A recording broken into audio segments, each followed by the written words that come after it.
So if we say this is the first option or first style we're going to look at, the web interaction, what will you see? So a web interaction is typically responsive, so you'll have maybe a mobile view where everything's stacked vertically, or you might have a desktop view where there's a nav bar to one side, and then there's the main content which scrolls. And if we break this down, what are the common elements in this? So in the mobile view, you usually have the hamburger menu, which if you click, then some sort of menu appears. There might be animation, or it might just come out as a nav bar. It might be similar to the nav bar you have here, but essentially it expands and collapses just by selecting the hamburger menu. And in the vertical stack, you might have panels, you might have expand and collapse animated sets or sub-panels. The heading and the hamburger menu might actually be fixed at the top, which obviously reinforces branding. But that's a pretty common thing to see on a website these days. So we'll make a new project. I'll use what's the latest right now, which is 2019.2.3. So let's go with that. I'm going to call this, now it's 2D. Won't really matter too much, but all right, let's go with that. So we're going to call this 1, the web-like UI. Okay, and we'll create that.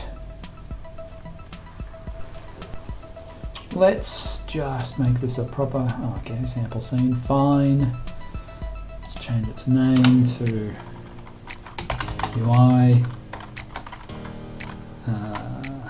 web mobile style.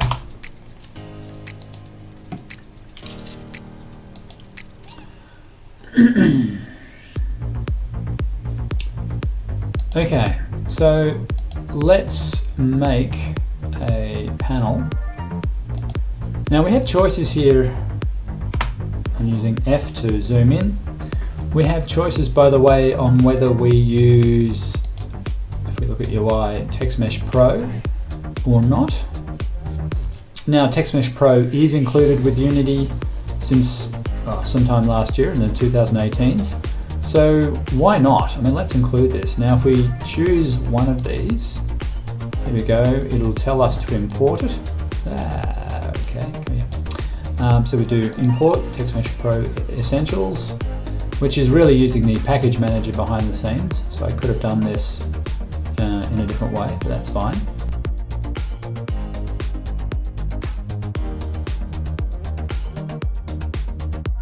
TextMesh Pro is here. That's what I was after, the fonts. So that gives us one extra font, the Liberation Sans. Now, personally, I like Google Fonts. I can download various fonts and we can add fonts. So let's do that as well, just to show what we can do there. So I'm going to create a folder and I'm going to call it fonts. Okay, so if I bring up Explorer, I have a drive of fonts that I've already downloaded in the past. There we are. And there's all kinds of different fonts, really. Sensation's kind of not bad. Let's use Architect's Daughter. It's kind of cute. Now it's if we open this, we can see it's an open font license, which is great. It's kind of like open source, but for fonts. So we can use this without any drama.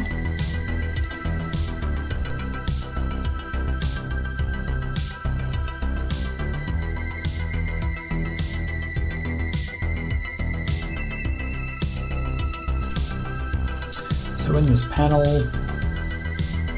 we might choose a cheerful color. Let's dial that all the way up. That's a bit harsh. Oh, come here. There you go. Let's drag that inside the panel and bring it to the top.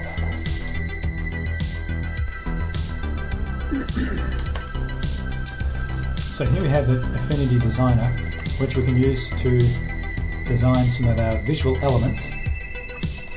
So let's make a new document, as they call it. So particularly we want a hamburger menu item, and it'd be nice to have some special borders, and actually that's pretty much it. The hamburger menu and the border elements will help us create a style of our own.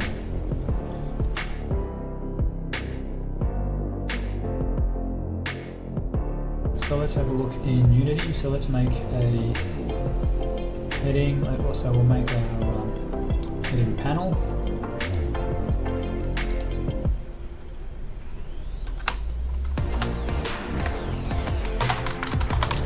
Okay. We need UI image, and we're going to now actually let's go to our panel. We want this thing to be across the top, so we can do that here. So this should make it span the full X. Zoom it up. You can see here these anchors relate to these anchors min-max here, but 1, 1 means that both anchors are sitting at the top. And that's okay if I want to make a fixed number of pixels from the top. That's what this will help us do.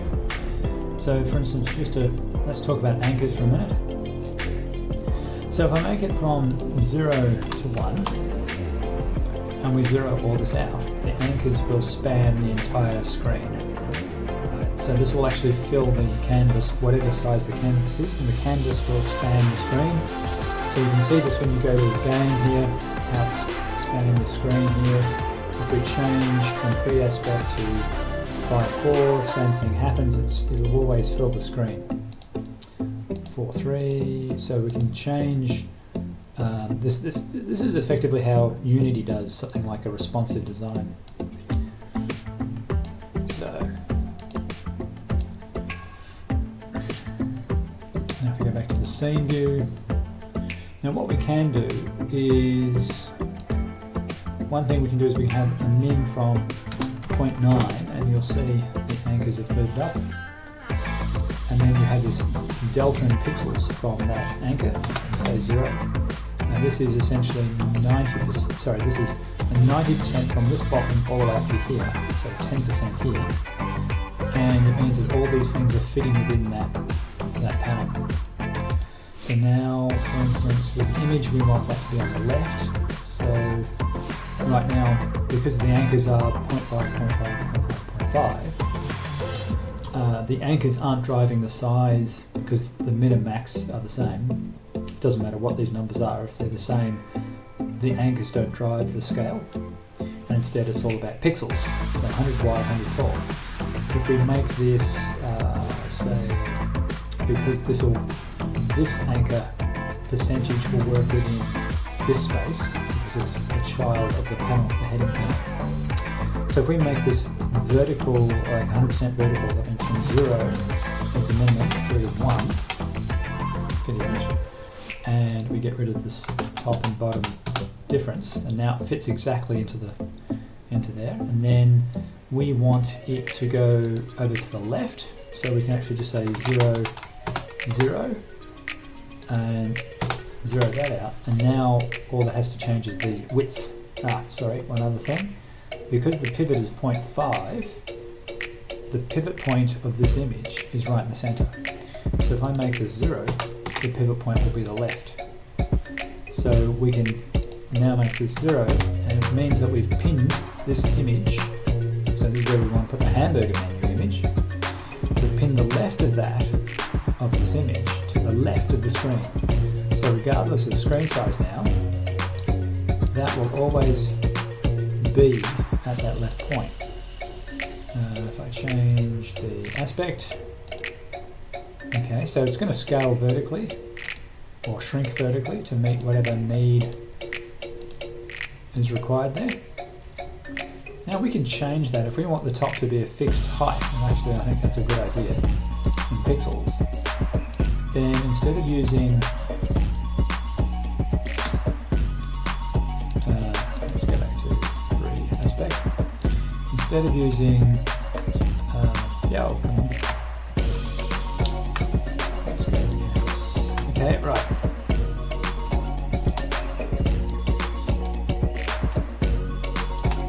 instead of using this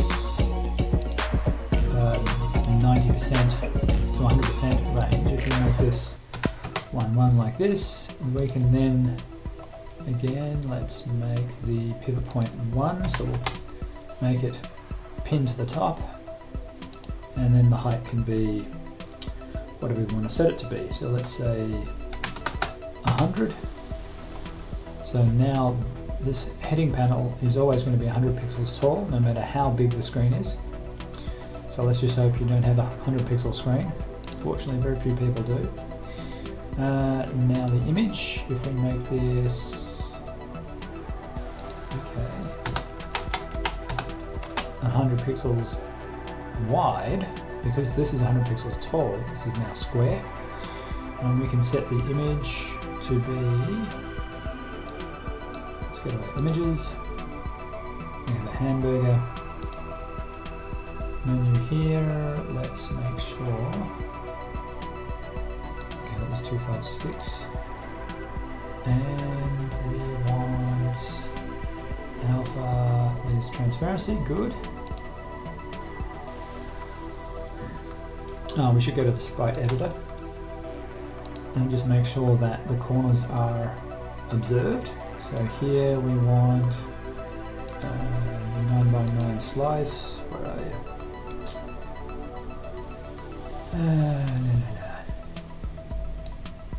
you? Yeah. So what we're doing here is we're just highlighting where the corners are so that any scaling effects won't make these rounded parts. Well, we want them to stay round. So it's 26. Let's make this consistent. So it's the same size all the way. Now that's the only unfortunate thing. These jut out. Actually, that should still work. So it means if this gets stretched vertically, this will stretch vertically, that'll stretch vertically, and that'll stretch vertically, but they should do so consistently. These corners shouldn't stretch at all. They should remain the same size. And then this center can stretch horizontally and vertically, and this can stretch horizontally. So that means that this should actually work. So let's try that as our hamburger menu image. Where's our image? And let's edit that to say hamburger menu icon. And yep.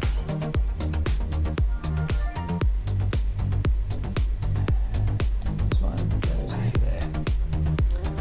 Okay. Color, for instance, and there we are. So as I change the colors, it basically gets multiplied by the shades of grey of the hamburger menu object or icon. I think in this case, actually, shades of grey are terrible. It sort of is a reasonable, or provides good contrast. What else can we do? We can try reds. That's certainly very contrasty. Kind of like if the lines could remain white. So for instance, we can duplicate this. We go to the foreground. Let's see. Transparency, yes, let's just make this 256, try that. Actually, we would like the sprite editor as well, and likewise, and it's really more about making sure this matches and scales in the same way. Okay, so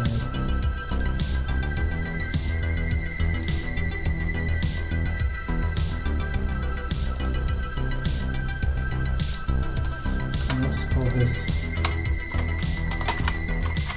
hamburger inner and give it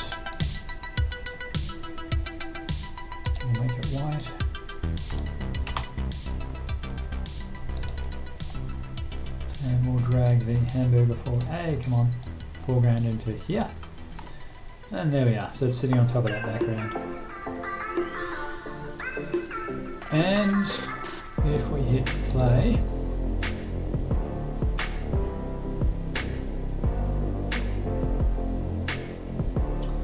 we have ourselves this hamburger menu, and if we change the screen size, it always looks kind of consistent.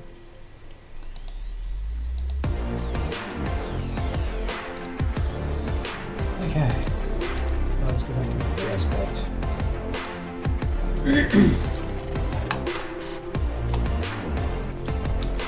Now,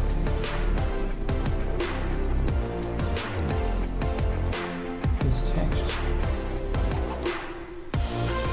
this can be essentially the full. Let's make it zoomed in and centered vertically horizontally. So now it starts from the edge of the hamburger menu because it's 100 in from the left. Otherwise it occupies the full space, whatever that is. Now what we can do here is, so this is our heading.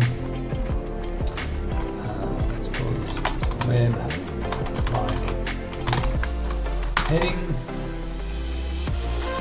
Now let's see if we can make our background as a darker.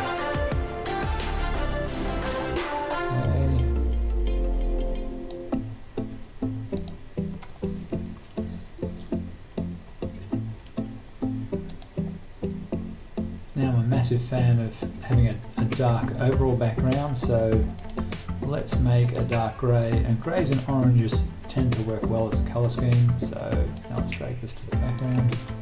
So this is our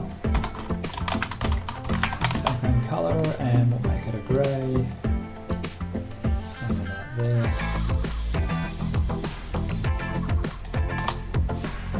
Okay. Oh, actually I should have turned down. Turned off. Transparency, we don't need any alpha in this. So if we look at in the game view, we'll have this grey background and this orange heading. Now we can have, if we wanted to have a nav bar, or we wanted to have just vertically stacked things. So in this, because it's more like the mobile style, just vertically stacked. Now actually this will be end up being a button. That's fine too. Should have thought of that before. So let's make that a button. Button. So again, we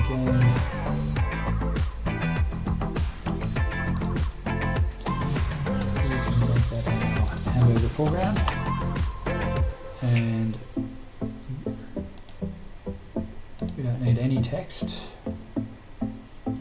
so actually I'm going to delete the text, and we will take the hamburger and it can become the button, in which case, let's go with none there for that. Aha! Okay, so the button will be, pin it to the left, vertically centered is what this means. Width will be 100. Height. Make that 0 to 1, that's fine. 0. Hold on, we want this to be pivot of 0. Width, there we go. Now that button occupies that full.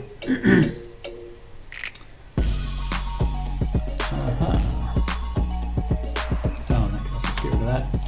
And we'll just put the image straight in there. So, foreground right in there. Perfect. Okay, so now we have a button, and we can attach that button to other things to keep off animations or things. So let's think about the navigation menu a little up here when I click on this button.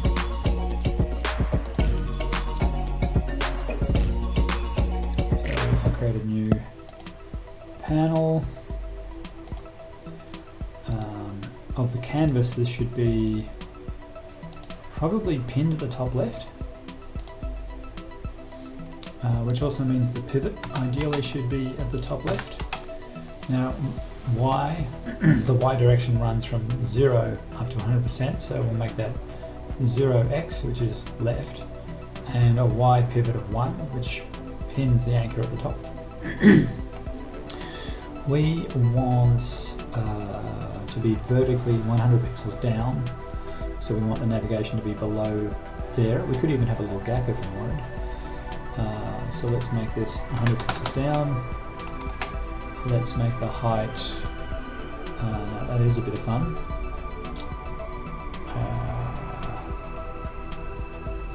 This nav could be a portion of the screen. If we make it 0 to 100 but then have a delta of 100 down, we can keep that gap there, but we could make it take the rest of the screen space. So that actually is probably a good idea. So from 0 to 1 vertically, have the top be, minus 100 is good. Bottom be at 0, so it pins the bottom there and the top should be there. What's going on? Minus 100, okay. Okay, 100, right. And then the width can be 200 wide and 300. 200 is a bit narrow.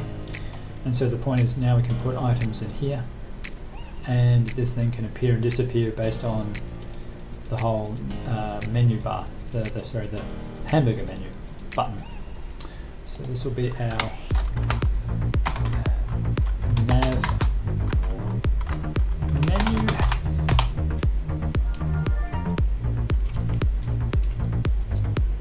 And then we just need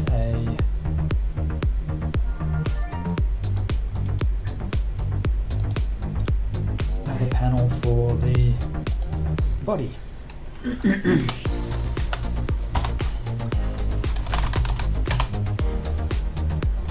Okay, so that's taking up the full canvas space. If we bring it 100 pixels down, and we can change things like whether it should be at the left edge or wherever. In this case, if it's the menu, if it's going to be the mobile view, then it would sort of take up the whole space. We could even give it, say, we can make it 5 pixels in just to make it interesting.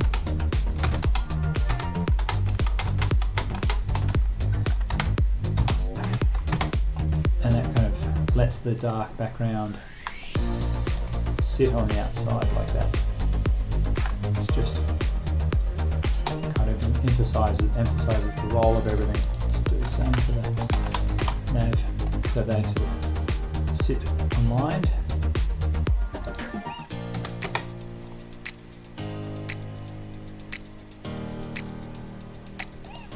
Yeah, that's it.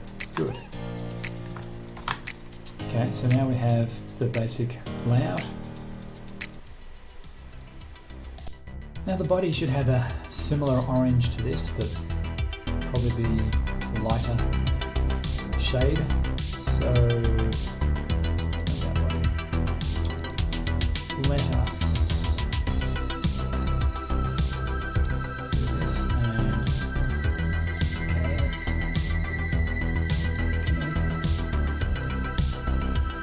something like that.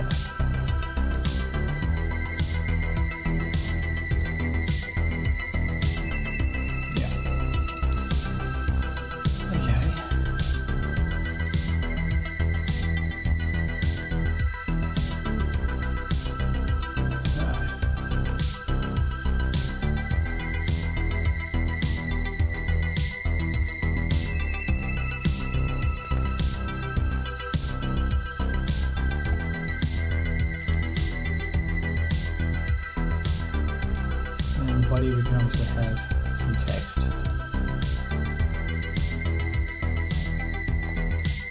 Let's make the text start from the top and be centered. terms of its position. In fact, we'll make it span across, and it's just the vertical position which decides where it sits on the screen or in that body. So we'll give it, let's say 125 to 0.95, so you can see how the anchors give it some inset from the left and right. And here we can make this up. Now let's change the pivot.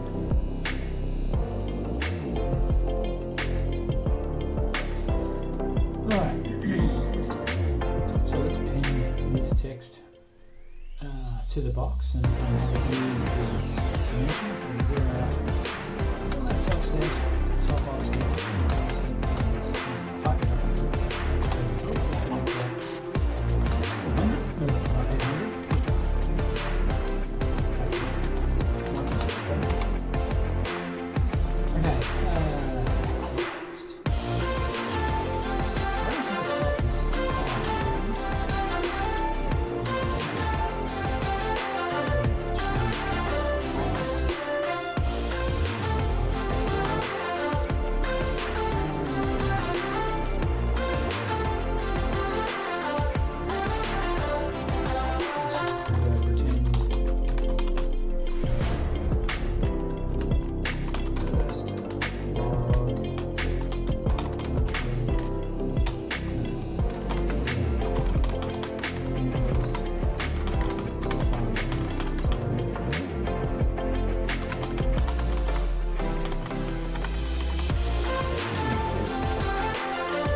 It's like having a link in a web page.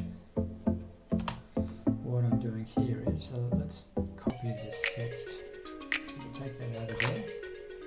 We actually no longer need that, and this can go here instead. And just like I'd set up before, so we're going to have to fix all this. So the button will be, let's make it 105, 0.95.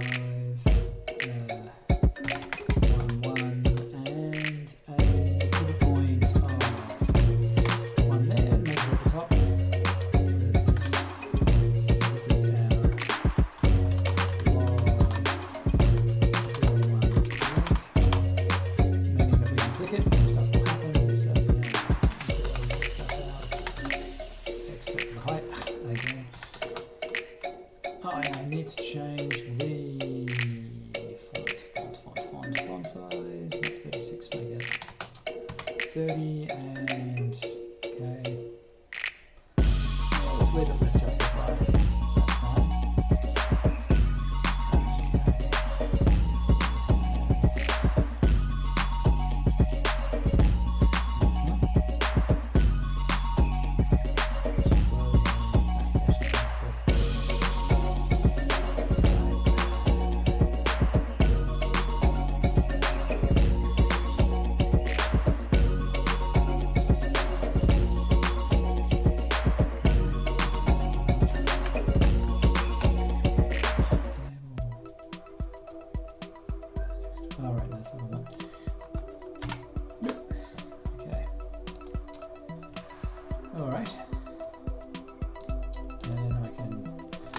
duplicate that with Control D, and let's make this log O2 link, and we will position it down 110.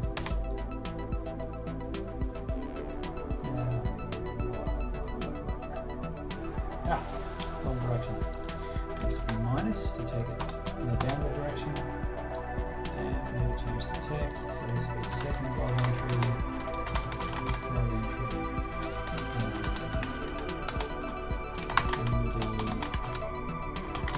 Fund for the D, fund for projects. Okay. So we have two log entries there.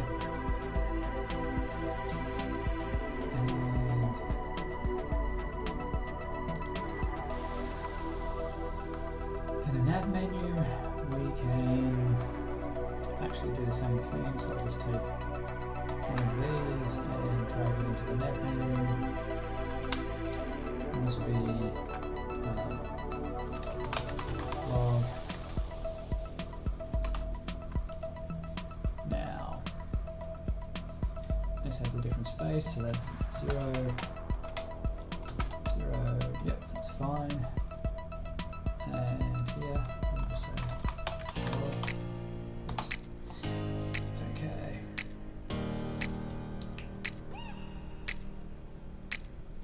Now, the reason why we can't see it is because things that are near the bottom block the early up things in the hierarchy. So if we, for the body, if we untick this, now you can just see the blog. Sorry, see the nav menu, and it's going to have this grey, it'll be semi-transparent, because it's this. We can actually make this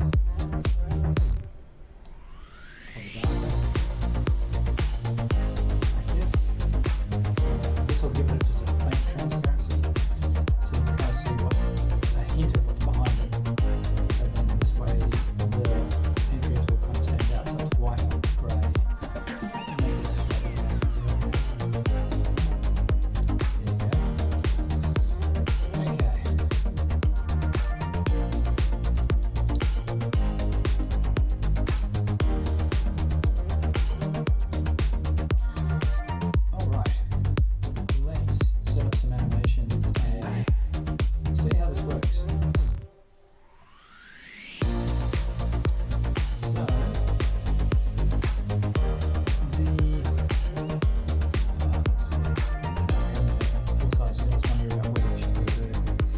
Not worry about the vertical scroll bar on the body, we'll just leave that alone for a minute. Now,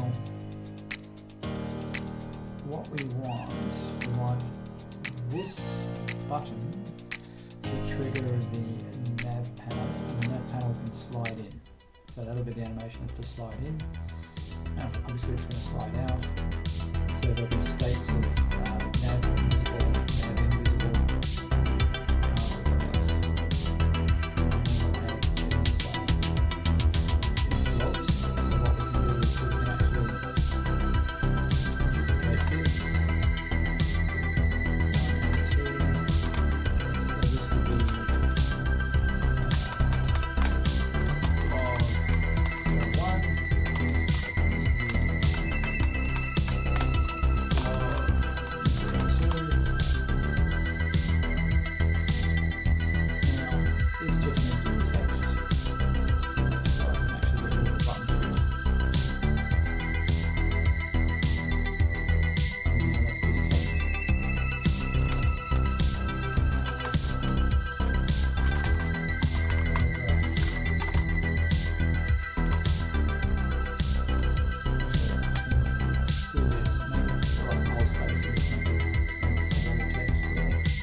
Space, and in here we can just say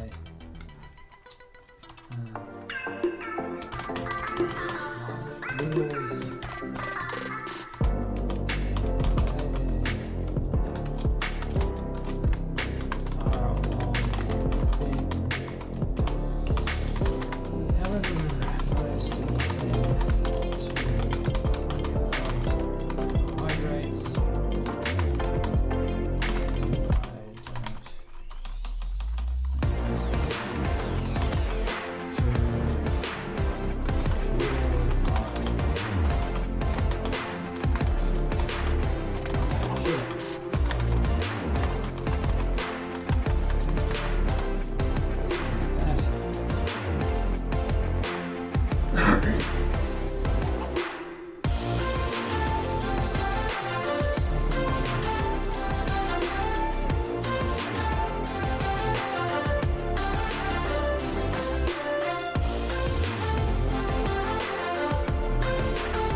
levels. Log to unity. Now minus 120.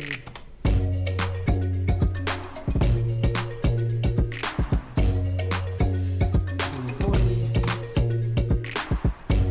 And now we have a nav bar on the left that's sort of spaced out. Let's drag this back up.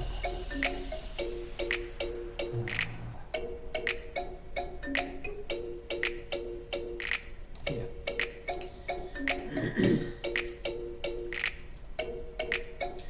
Okay, so in